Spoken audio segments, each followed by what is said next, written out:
ಬೆಂಗಳೂರಿಗೆ ಪ್ರಜ್ವಲ್ ಆಗಮಿಸುತ್ತಿರೋ ಹಿನ್ನೆಲೆ ಏರ್ಪೋರ್ಟ್ನ ಟರ್ಮಿನಲ್ 2ರಲ್ಲಿ ಬೀಡು ಬಿಟ್ಟಿರುವ ಎಸ್ಐಟಿ ಮಧ್ಯರಾತ್ರಿ ಪ್ರಜ್ವಲ್ ಬರ್ತಿದ್ದಂತೆ ಎಸ್ಐಟಿ ವಶಕ್ಕೆ.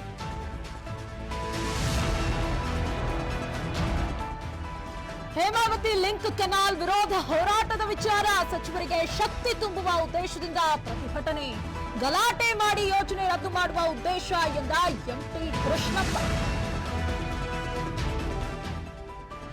ಚಂದ್ರಶೇಖರ್ ಡೆತ್ ನೋಟ್ನಲ್ಲಿ ನಾಗರಾಜ್ ಹೆಸರು ಉಲ್ಲೇಖ, ನಾಗರಾಜ್ ಇರೋ ಫೋಟೋ ಬಿಡುಗಡೆ ಮಾಡಿದ ಬಿಜೆಪಿ. ಸಿಎಂ ಡಿಸಿಎಂ ಜೊತೆ ನಾಗರಾಜ್ ಇರೋ ಫೋಟೋ ಬಿಡುಗಡೆ.